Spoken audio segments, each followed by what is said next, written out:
बिस्मिल्लाहिर्रहमानिर्रहीम। अस्सलाम वालेकुम। बच्चे हमारा मुस्तकबिल हैं और सेहतमंद बच्चे हमारा सेहतमंद मुस्तकबिल है।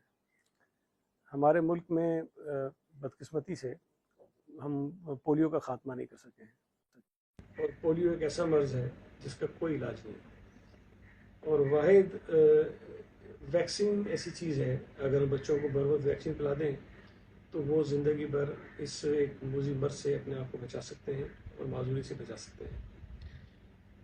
बदकिस्मती की बात है कि हम हर साल ये कैंपेन चलाते हैं पोलियो के कतरे बच्चों को पिलाने की, लेकिन बावजूद बहुत सारी कोशिशों के काफ़ी बच्चे जो हैं वो इन कतरों को पीने से रह जाते हैं। कुछ शायद वालिदैन की तरफ से रेजिस्टेंस होती है, वो कोशिश करते हैं कि अपने बच्चों को ना पिलाएं।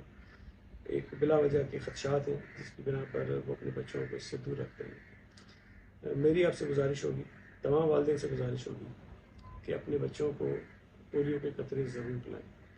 इस वक्त जब मैं आपसे बात कर रहा हूँ, सूबा सिंध में बच्चों को पोलियो के कतरे पिलाने की मुहिम जारी है जो 27 अप्रैल तक जारी रहेगी। आपके घर पर पोलियो के कारकुन आएंगे और वो आपके बच्चों को कतरे पिलाएंगे।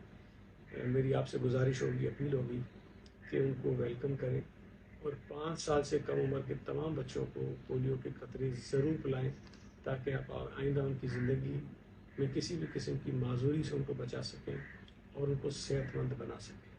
सेहतमंद बच्चे आपके हैं, आपके लिए ज़रूरी है, हमारे हैं, हमारे लिए ज़रूरी है और इस मुल्क के वो मुस्तकबिल हैं। तो मेरी आपसे गुजारिश होगी कि पोलियो की टीम्स के साथ अच्छा रवैया अपनाएं, उनको वेलकम करें, उनकी आमद पर अपने बच्चों को छुपाएं मत, उनके साथ ताउन करते हुए 5 साल से कम उम्र तमाम बच्चे जो आपके घर में हैं, फैमिली में हैं, उनको ये कतरे ज़रूर पिलाएं। आपको बहुत शुक्रिया।